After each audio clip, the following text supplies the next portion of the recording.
الحمدللہ رب العالمین والصلاة والسلام علی خاتم النبیین وعلی آلہ واصحابہ اجمعین اما بعد۔ میرے معزز دوستو، جیسا کہ آپ کے علم میں ہے کہ فدق کا مسئلہ اہل سنت اور شیعوں کے درمیان ایک مارکۃ الآراء مسئلہ ہے۔ اس پر کافی کتب لکھی گئی ہیں، کافی مناظرے بھی ہوئے ہیں، کافی بیانات بھی آپ کو نیٹ پر ملیں گے۔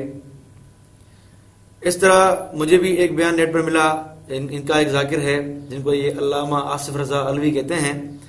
اس آصف رضا علوی نے ایک مجلس پڑھ رہا ہے، اس مجلس میں جو ہے وہ کون سی باتیں کر رہا ہے وہ آج میں آپ کے سامنے پیش کروں گا۔ اس مجلس میں اس نے کیا کیا ہے؟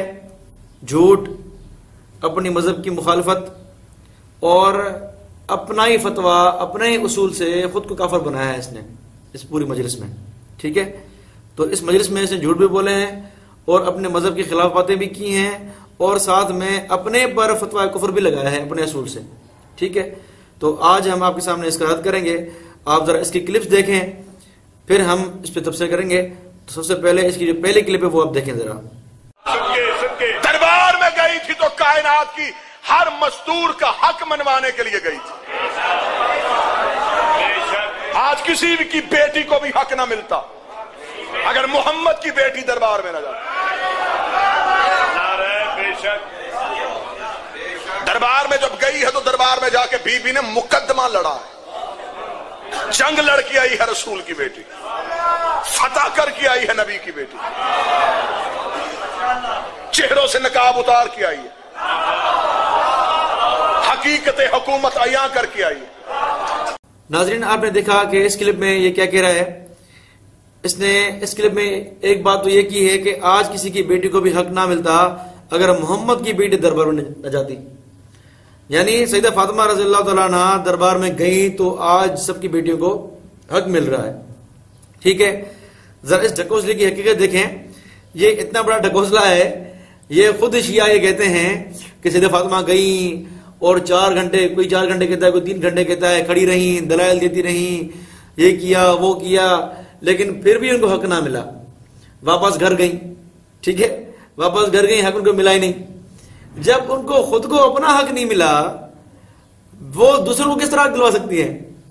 آپ ذرا دیکھیں تو صحیح، کس طرح کی عجیب و غریب باتیں کر رہے ہیں اور اپنی سامنے بیٹھی ہوئی جاہل عوام کو جو صرف سبحان اللہ واہ واہ کرنا جانتی ہے، سوچ عقل تو ان کے ذرے کی بھی نہیں ہوتی، ان کی عوام کو صرف سبحان اللہ واہ واہ کرنا جانتی ہے، تو اس عوام کو کس طرح بدو بنا رہا ہے اور کہہ رہا ہے کہ بی بی اگر جاتی نہ تو کسی کو حق نہ ملتا۔ تو خود وہ پگول شیعوں کے بغیر حق لیے واپس آئیں، وہ دوسروں کو کیا دلوائے گی؟ تو یہ ڈھکوسلا یہ جاہل عوام کے سامنے بیان کر رہا ہے جو خود ان کے جو ہے وہ کتب کے بھی خلاف ہے، ٹھیک ہے؟ تو ذرا اس کی حالت دیکھیں اور ذرا آگے چلیں۔ آگے اس میں اس نے کیا بات کی ہے؟ آگے اس نے یہ بات کی ہے کہ جنگ لڑ کے آئی ہے، سیدہ جنگ لڑ کے آئی ہے، فتح کر کے آئی ہے، چہروں سے نقاب اتار کر آئی ہے۔ تو یہ آپ نے اس کے الفاظ دیکھے، ٹھیک ہے؟ سب سے پہلی بات یہ کہ کس طرح یہ فخر سے بیان کر رہا ہے کہ جنگ کر کے آئی ہے، فتح کر کے آئی ہے، وغیرہ وغیرہ۔ تو اس طرح فخر سے بیان کر رہا ہے، اس عورت کے بارے میں بات کر رہا ہے جو عورت رات کو اپنا جنازہ اٹھانے کا کہہ رہی ہے کہ میرا جنازہ رات کو اٹھے تاکہ میری لاش کو بھی نہ دیکھ سکے، اور اپنی لاش پر بھی اس طرح بنوایا تاکہ میری لاش کسی کو نظر نہ آئے۔ تو وہ اتنی پردے والی عورت، وہ کیسے غیر مردوں کے سامنے جا کر اس طرح لڑائی کرے اور فتح کرے اور اس طرح کی بڑی باتیں کرے؟ غیر مرد ایک نہیں، سینکڑوں موجود، مہاجر انصار موجود، سارے غیر مرد، سارے نامحرم، ان کے سامنے کس طرح سیدہ فاطمہ ڈٹائی سے اتنی بات کر سکتی ہے؟ کوئی عام شریف عورت نہیں کر سکتی۔ چلے کہ فاطمہ رضی اللہ تعالیٰ عنہ جیسی پاک دامن عورت اس طرح کی بڑی باتیں کرے مہاجر انصار کے سامنے، جس کا جنازہ رات کو نکل رہا ہو۔ تو اس عورت کے بارے میں کس طرح گھٹیا باتیں کر رہے ہیں کہ فتح کر کے آئیے، چہروں سے نقاب اتار کے آئیے، یہ کر کے آئیے، وہ کر کے آئیے۔ کتنے بے شرم ہے یہ، کیا چہرہ دکھا رہے ہیں فاطمہ رضی اللہ تعالیٰ عنہ کا، ٹھیک ہے؟ آگے چلیں، فتح کی بات کر رہے ہیں نا یہ۔ میں کہہ رہا ہوں کہ فتح ہوئی کہ نہیں ہوئی؟ میں سوال پوچھتا ہوں شیعوں سے، اگر یہ کہتے ہیں کہ فتح ہوئی ہے تو پوچھتا ہوں کہ فتح کس طرح ہوئی ہے؟ کیا اپنا حق چھنوا کے آئی فتح ہے؟ فتح تو تب ہوتی نا جب اپنا حق چھین کر آتی ان سے، لیکن شیعو ایسی بات نہیں ہے۔ خود تم کہتے ہو کہ بھئی وہ واپس گھر آئیں اور بیمار ہوئیں، تکلیف میں، یہ ساری باتیں تم نے سلیم بن کیس میں لکھی ہے، اپنی کتابوں میں لکھی ہیں، کتابوں میں. تو یہ کیا ہے؟ یعنی بقول تمہارے وہ ہار کر رہی ہے، فتح کی نہیں ہے. یہ فتح ہوتی ہے تو چھین کر آتی ہے اپنا حق، تو فتح نہیں ہے یہ. آصف صاحب یہ آپ جاہل بنا رہے ہیں اپنے عوام کو، اور آپ کے پاس جاہل ویسے بھی ہے، بدھو ویسے بھی ہے. ٹھیک ہے، تو فتح تب ہوتی ہے جب وہ چھین کر آتی ہے اپنا حق. لیکن کیا وہ جو ہے وہ ایسے ہی واپس آئی جس طرح گئی تھی. اور عجیب بات تو یہ ہے کہ شیعوں نے اپنے حق الیقین میں لکھا ہے، صفحہ 229 پہ لکھا ہے کہ سیدہ فاطمہ رضی اللہ تعالیٰ نے جب فدق مانگا اور واپس گھر آئیں، واپس خالیات گھر آئیں، تو غصہ کس پہ اتارا؟ غصہ سیدنا علی پہ اتارا، اور ان کو یہاں تک بری بھلی باتیں سنائی کہ تم اس طرح گھر میں چھپ کر آ کے بیٹھے ہو بزرگوں کی طرح، جس طرح کوئی بچہ اپنی ماں کے پیٹ میں چھپا ہوتا ہے. کہ تمہارا حال تو یہ ہے کہ تم گھر میں چھپ کر آ کر بیٹھے ہو جس طرح بچہ ماں کے پیٹ میں چھپا ہوا ہوتا ہے. تو اگر فتح ہوتی تو فتح میں واپس آ کر اپنے شوہر کو اس طرح جلکڑی نہ سناتی. لیکن اس سے بات واضح ہوئی کہ سیدہ فاطمہ فتح کر کے نہیں آئی، تمہارے مذہب کے مطابق وہ ہار کر آئی ہیں. ٹھیک ہے، تو آج جو باتیں بھی ہو رہی ہیں وہ ساری اپنے مذہب کے خلاف جو اسردہ نے کی ہیں وہ میں ثابت کر رہا ہوں کہ اس نے اپنے مذہب کی دھجیاں اڑائی ہیں. ٹھیک ہے، تو یہ اس کے پہلے کلپ کا حال تھا. اب آگے چلیں اس کے دوسرے کلپ کی طرف، وہ ذرا دیکھیں کیا کہتا ہے. یہ دربار میں آ کے بی بی کھڑی ہوئی، پردہ لگ گیا، تخت کی طرف سے آواز آئی، کیا لینے کے لیے آئی ہے بنت پیغمبر؟ مصاحب نہیں، فضائل سنیے گا. بی بی کیا لینے کے لیے آئی ہے بنت پیغمبر؟ اتنا کہنا تھا، میری شہزادی کی آواز آئی، میری جاگیر فدق سے میرے آمل اٹھا کے حکومت نے اپنے سپاہی کیوں بھیجے؟ حاکم نے تخت سے کہا کہ اس لیے ہم نے بھیجے، ہمارے پاس نبی کی ایک حدیث ہے، نبی نے فرمایا کہ ہم جو گروہ انبیاء ہوتے ہیں ہم نہ وارث بنتے ہیں نہ بناتے ہیں. اس حدیث کا سہارا لے کے ہم نے اس جاگیر پہ قبضہ کر لیا، کیونکہ نبی کہہ کے گئے تھے کہ ہمارا وارث کوئی نہیں ہوتا، لہذا ہمارے پاس حدیث تھی، ہم نے تیری جاگیر پہ قبضہ کر لیا. جو جوان بیٹھو بی بی کا مقدمہ سننے کے لیے آئے ہو. میری شہزادی پردے کے پیچھے بولی، کیا کہنے؟ پہلا بار کیا میری شہزادی نے حکومت کے چہرے پہ. میری بی بی کہتی تو مجھے حدیث سنا رہا ہے کہ میرا بابا کہہ کے گیا تھا کہ ہم وارث نہیں بتاتے، یہی رک، مجھے بتا کیا تجھے میرے بابے نے وارث بنایا ہے؟ اس کلپ میں آپ نے سنا، اس نے ایک بات تو یہ کی کہ سیدہ جو ہے وہ دربار میں کھڑی ہو گئی. ٹھیک ہے، پردہ لگ گیا، تخت سے آواز آئی. تخت سے آواز کیا آئی کہ یا بنت رسول آپ کس لیے آئی ہیں؟ ٹھیک ہے، اب تاثر کیا دے رہا ہے کہ دربار میں گئی، تخت سے آواز آئی، پردے لگ گئے. تو تاثر یہ دیا جا رہا ہے کہ کوئی ایک بڑی بلڈنگ تھی جہاں خلیفہ کا تخت تھا، اور دربار جس طرح عام دربار بادشاہوں کے ہوتے ہیں کہ بادشاہ تخت پہ ہوتا ہے، دوسری رعایا سامنے کھڑی ہوتی ہے، تو اس طرح تاثر دے رہا ہے. حالانکہ آپ شیعوں سے پوچھیں، اس جاہل سے میں پوچھتا ہوں، یا آپ شیعوں سے پوچھیں کہ بھئی کون سا تخت تھا، وہ تخت کہاں تھا؟ وہ ذرا بتایا تو صحیح کہ کہاں تھا وہ دربار، کہاں تھا وہ تخت. ٹھیک ہے، اور ایک جاہل نے تو یہ بھی کہہ دیا ہے کہ جب ممبر آل رسول کے پاس ہو تو ممبر ہوتا ہے، اور جب وہ اس کے علاوہ کسی کے پاس ہو تو وہ کیا ہوتا ہے؟ وہ تخت ہوتا ہے. تو اس جاہل ایک مولوی ہیں، اس نے یہ بات کی ہے. تو میں اس جاہل مولوی کو یہ کہوں گا کہ تمہارے غیر سید بیٹھتے ہیں وہ آل نبی تو نہیں نا، وہ نبی کی اولاد تو نہیں ہے، تو کیا ان کا تخت ہوتا ہے کیا؟ تو آپ کے بڑے مولوی بیٹھتے ہیں تخت و ممبروں پر، تو وہ بقول آپ کے وہ آل محمد جو نہیں ہے، آپ کا ذاکر وہ تخت پہ بیٹھا ہوا ہے. ٹھیک ہے، تو آپ کے اصول سے جو آپ کے ذاکرین جو تخت پہ بیٹھے ہوئے ہیں، جو سید نہیں ہے، نبی کی اولاد نہیں ہے، وہ سارے تخت پہ بیٹھے ہوئے ہیں. ٹھیک ہے، تو آپ کا اس تاثر دینا کہ تخت تھا، کوئی بڑا کوئی جو ہے وہ وہاں کے جو ہے وہ سیدہ کھڑی ہوئی دربار تھا، نہیں، وہ مسجد نبی تھی. مسجد نبی میں سوال ہوتے تھے، وہاں سب بیٹھ کے مشورے کرتے تھے کیا کرنا چاہیے کیا کرنا نہیں کرنا چاہیے. تو یہ بات تھی، لیکن اس نے کیا کیا کہ تخت تھا. یہ اس کا حال ہے. آگے چلیں. آگے اس نے کیا کہا کہ دیکھیں، حاکم تخت نے کہا کہ ہمارے پاس نبی کی حدیث ہے کہ ہم گروہ انبیاء نہ وارث بنتے ہیں نہ بناتے ہیں. بی بی نے جواب دیا کہ کیا تو نے میرے باپا نے وارث بنایا ہے؟ تو شیعہ یہ کہہ رہا ہے، حالانکہ سفید جھوٹ ہے. کیا ہے؟ سفید جھوٹ ہے. کس طرح کہ سیدہ نے کہیں بھی نہیں کہا کہ تجھے میرے بابا نے وارث بنایا ہے. یہ الفاظ کہیں کسی شیعہ کتاب میں بھی نہیں ہے کہ سیدہ نے جواب میں یہ کہا ہو. جب ابو صدیق نے یہ روایت پڑھی کہ ہم انبیاء جو ہے گروہ وہ وارث نہیں بنتے، اس کے جواب میں سیدنا نے یہ کہا ہو کہ تمہیں میرے باپ نے وارث بنایا ہے. میں شیعہ سوال پوچھتا ہوں کہ کسی ایک روایت دکھاؤ، اپنی کتاب سے دکھاؤ، تم الامالی سے دکھاؤ، فروع کافی سے دکھاؤ، اصول کافی سے دکھاؤ، سلیم بن کیس سے دکھاؤ، علیدہ طبرسی سے دکھاؤ، جہاں سے بھی دکھاؤ کہ سیدنا نے یہ جواب دیا ہو. ورنہ مانو کہ تمہارا اصل آدمی جھوٹ بول رہا ہے، جھوٹا ہے پکے نمبر کا. ٹھیک ہے، تو اس طرح کے جھوٹ سنا کر اپنی عوام کو کیا کرتے ہو؟ گمراہ کرتے ہو. دوسری بات یہ بات کرنا کہ ابو صدیق کا کہا کہ بھائی انبیاء کا گروہ وہ اس کے مالی وارث نہیں ہوتی، صدقہ ہوتا ہے. اس کے جواب میں سیدھا یہ کہنا کہ تمہیں میرے ابا نے وارث بنایا ہے، یعنی سیدہ فاطمہ نے مالی وراثت کو قیاس کیا حکومت پر، اسی لیے سوال کیا نا کہ تمہیں میرے ابا نے وارث بنایا ہے بقول شیعہ کے. ٹھیک ہے، تو سیدہ فاطمہ نے مالی وارث کو قیاس کیا ہے کس پر؟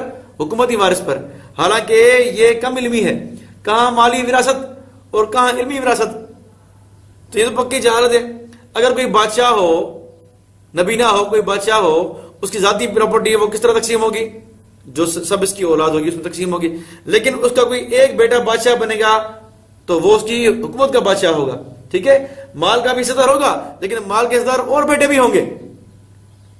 تو مالی وراثت پر قیاس کرنا حکومت کو، یہ سیدہ فاطمہ کی علمی پہ جو ہے وہ الزام اعتراض کر رہا ہے کہ فاطمہ کو اتنا نہیں پتا تھا کہ کہاں مالی وراثت اور کہاں حکومتی وراثت.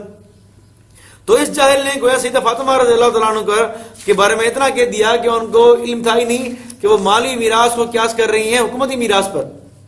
تو یہ اس جاہل ذاکر نے سیدہ فاطمہ پہ گویا کہ الزام لگایا ہے کہ ان کو پتا تھا ہی نہیں. تو یہ جاہل ذاکر آپ دیکھیں کس طرح کی باتیں کر رہا ہے اور سیدہ پر ان کی توہین کر رہا ہے سیدہ رضی اللہ عنہ کی. اب آگے اس کی تیسری کلپ دیکھیں، اس میں کیا کہتا ہے یہ. میں تجھ سے اپنی جاگیر واپس لینے کے لیے آئی. اس نے کہا ٹھیک ہے، جاگیر دینے کے لیے تیار ہے. کوئی ثبوت؟ بیوی نے تحریر رسول پیش کی. مقدمہ سننے کے لیے تیار ہے.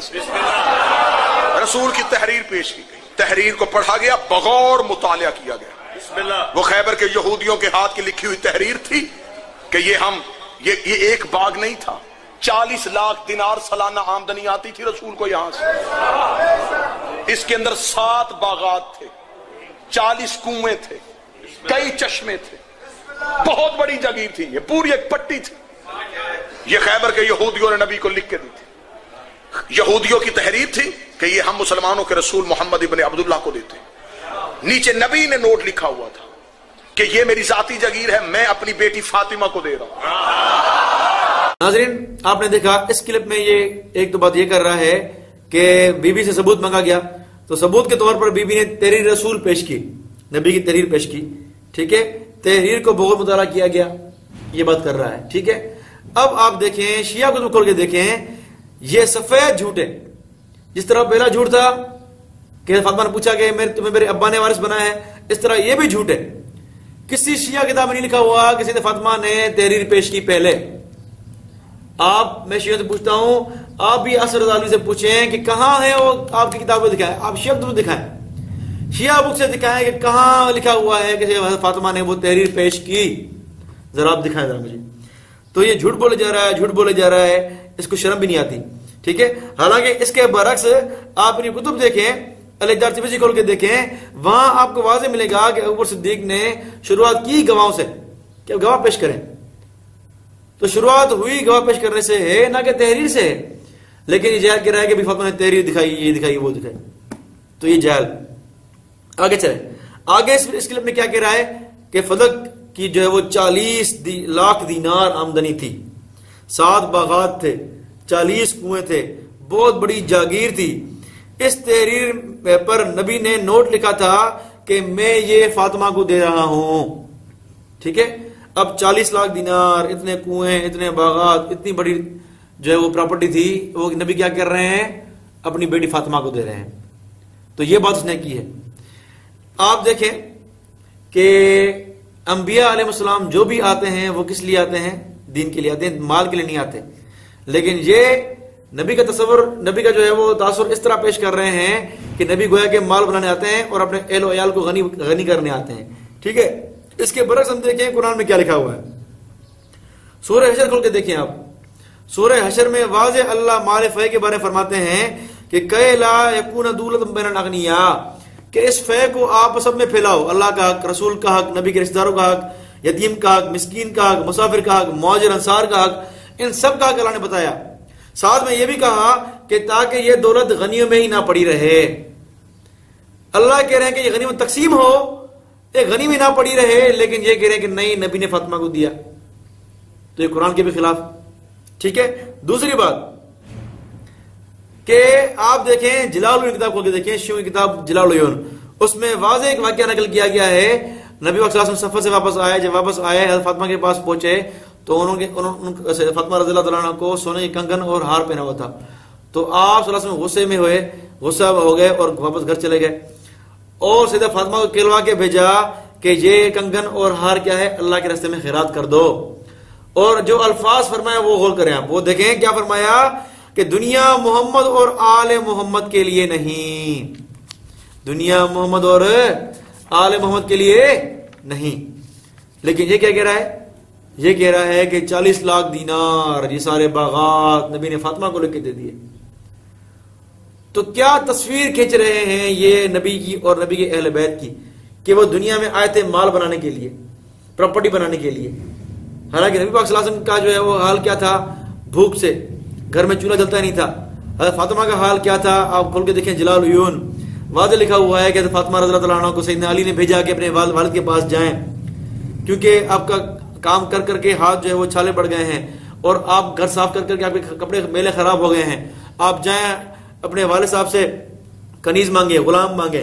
نبی کے پاس گئیں لیکن فاطمہ شرما رہی تھی، ٹھیک ہے، کچھ نہیں مانگا انہوں نے۔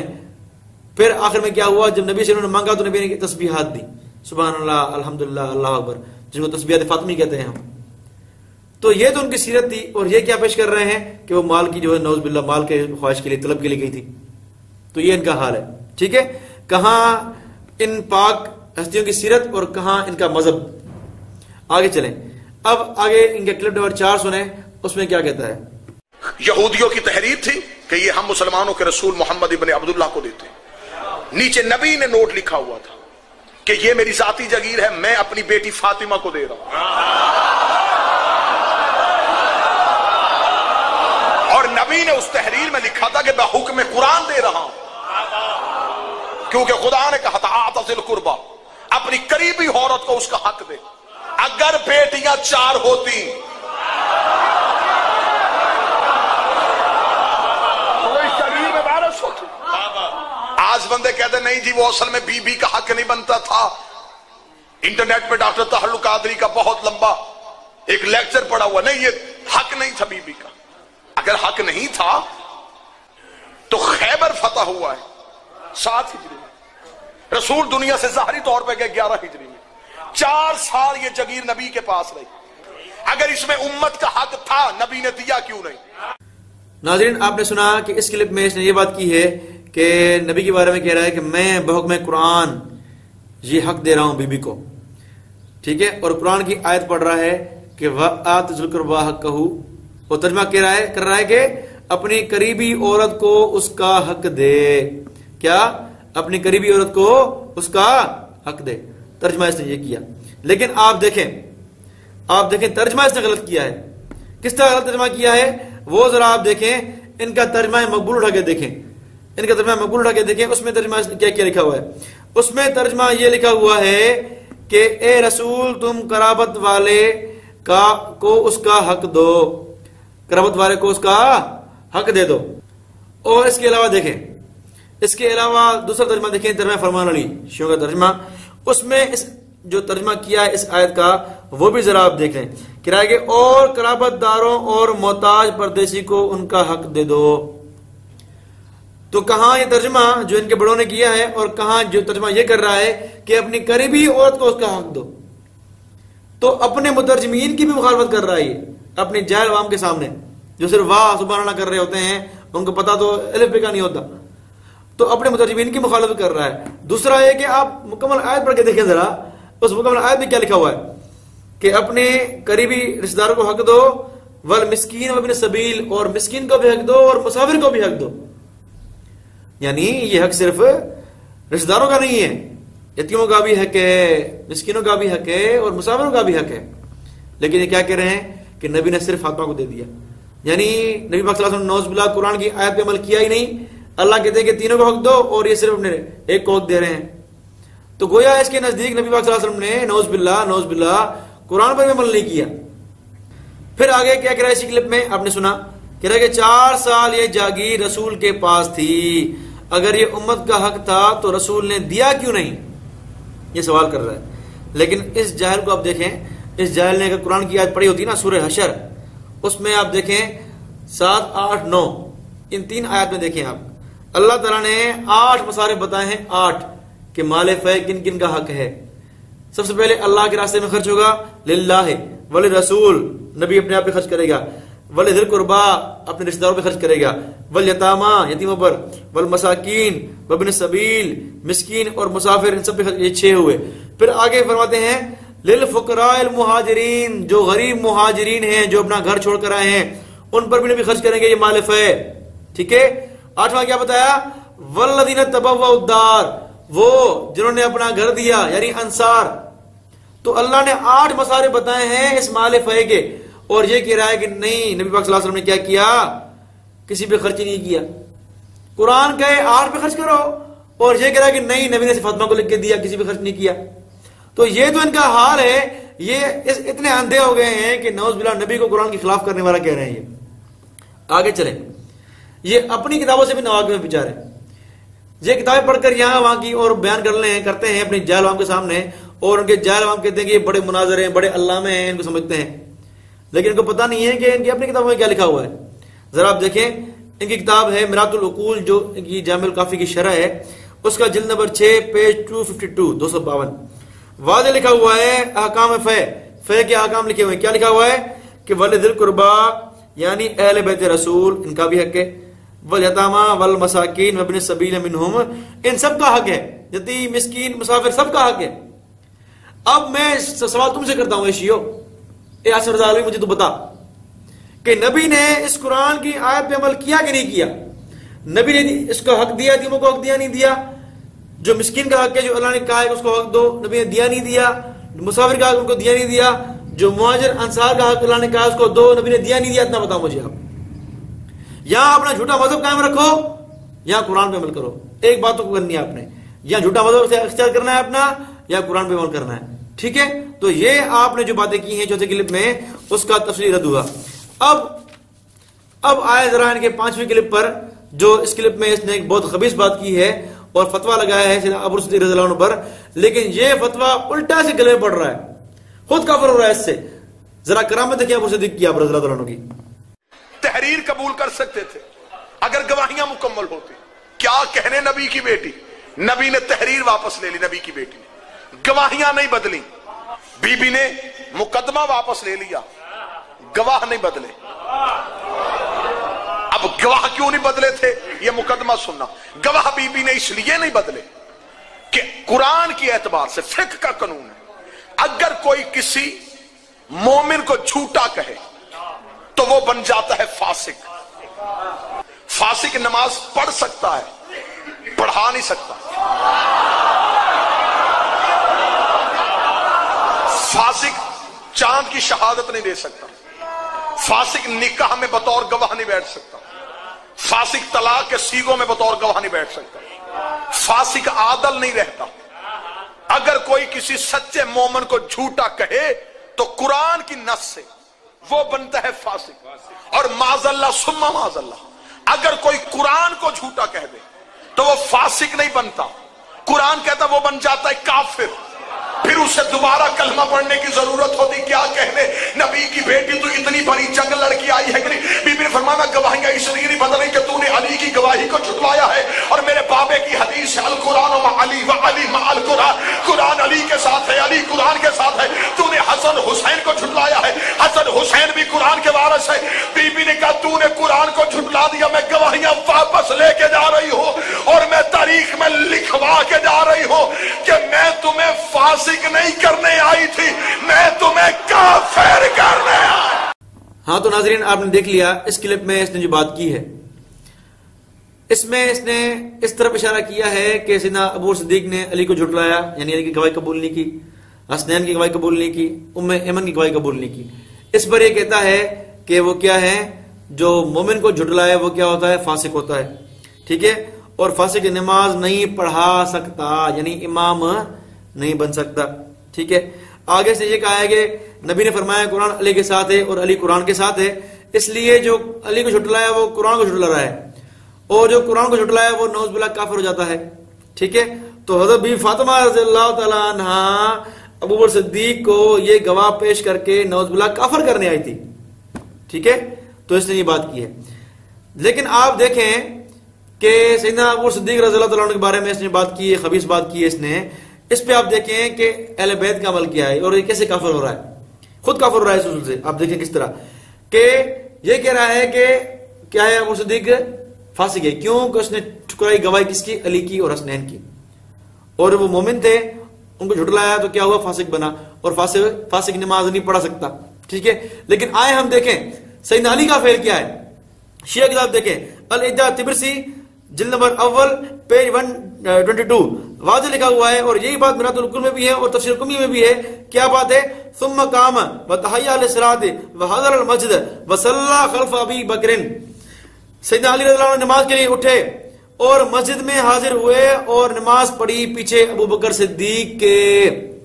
سبحان اللہ. آپ دیکھیں سیدنا علی ابو بکر صدیق کو امام مان رہے ہیں اور ان کے پیچھے نماز بھی پڑھ رہے ہیں، تو گویا سیدنا علی رضی اللہ عنہ کے نزدیک سیدنا ابو صدیق کیا ہے، فاسق نہیں ہے. کافر دور کی بات ہے، فاسق بھی نہیں ہے. لیکن یہ کیا کہہ رہا ہے کہ وہ فاسق بھی ہیں، نعوذ باللہ کافر بھی ہیں. علی کہہ رہا ہے کہ فاسق نہیں ہے، ان کو امام سمجھ رہے ہیں، ان کے پیچھے نماز پڑھ رہے ہیں، یہ ان کو فاسق کہہ رہا ہے، ان کو کافر کہہ رہا ہے. تو گویا سیدنا علی کی مخالفت کر دی اس نے، اور خود کہہ رہا ہے کہ علی قرآن کے ساتھ ہے اور قرآن علی کے ساتھ ہے، اور جو اس کی مخالفت کرے وہ کافر ہے. تو یہ علی کی مخالفت کرے خود کافر بنا. ابو صدیق کو فاسق کہا اس نے، کافر بن گیا. ابو صدیق کو کافر کہا، نعوذ باللہ، اس نے خود کافر بن گیا. کیوں کہ علی ان کے پیچھے نماز پڑھ رہا ہے. جس کو علی مومن سمجھ کے نماز پڑھے یہ اس کو فاسق کہہ رہا ہے تو خود ہی کافر ہو گیا.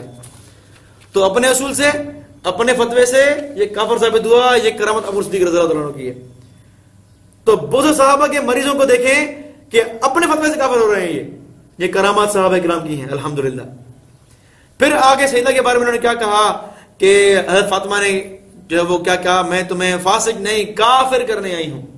ٹھیک ہے، حالانکہ آج نبی کی سیرت پڑھ کے دیکھیں آپ، ہائے ہائے نبی کی سیرت دیکھیں آپ. نبی تو جو مومن ان پہ جو کافر ایمان نہیں لا رہے ان پہ نبی پریشان ہو رہے ہیں. اللہ کا باقی نفس کا لاسارہم، نبی پریشان ہو رہے ہیں کہ یہ ایمان کے لیے آ رہے. اللہ تسلی دے رہے ہیں کہ نبی پریشان نہ ہو، تمہارا کام تبلیغ کرنا ہے بس. نبی ان کے ایمان نہ لانے میں دکھ تکلیف میں ہو رہے ہیں. اور نبی کے بارے میں کیا ہے، حریص علیکم، نبی تمہارے ایمان لانے پر حریص ہیں کہ تم ایمان لاؤ. نبی ایمان کی دعوت دیں، جہنم سے بچائیں، جنت کی طرف بلائیں. اور یہ کہہ رہے ہیں کہ فاطمہ رضی اللہ تعالیٰ عنہ کافر کرنے آئی تھی. کیا تم تصویر دکھا رہے ہو فاطمہ رضی اللہ تعالیٰ عنہ کی؟ ظالمو، اے ظالمو، بڑے گستاخ، بڑے تو ہوئی تم فاطمہ رضی اللہ تعالیٰ عنہ کے، جو ان کو تم نبی کے خلاف بتا رہے ہو کہ نبی کی سیرت تھی کہ مومن کریں اور ان کی سیرت تھی کہ کافر کریں. کیا تم دکھانا چاہ رہے ہو لوگوں کو؟ تم کفار کو کیا بتاؤ گے؟ فاطمہ رضی اللہ عنہ کی سیرت کیا بتاؤ گے تم؟ کہ فاطمہ نعوذ باللہ مال کی لالچن تھی، نعوذ باللہ، کہ فاطمہ رضی اللہ عنہ 4 لاکھ دینار 40 لاکھ دینار اور اتنے باغات کے لیے دنیا کے پیچھے پڑ گئی، اور نبی آئے وہ اپنے اولاد کو مال دے کر گئے. اور کیا فاطمہ رضی اللہ عنہ جن کو نبی نے مومن کیا، کلمہ پڑھوایا، ان کو فاطمہ کافر کرنی آئی تھی؟ تم کیا تصویر پیش کر رہے فاطمہ رضی اللہ عنہ کی؟ تو آپ ناظرین دیکھ لیا کہ یہ عاصر رضا عالمی نے کتنی بکواسات کی ہیں، اور اس کے بکواسات سے کیا ہوا ہے، خود اس کا اپنے مذہب کی مخالفت کی ہے اور اپنے فتوے سے کافر ہوا ہے. الحمدللہ یہ صحابہ کرام کی اور خاص کر سیدنا ابو صدیق کی کرامت ہے، جس کی وجہ سے یہ جھوٹا بھی ثابت ہوا، جاہل بھی ثابت ہوا اور کافر بھی ثابت ہوا. اللہ سے دعا ہے اللہ ان کو ہدایت دے.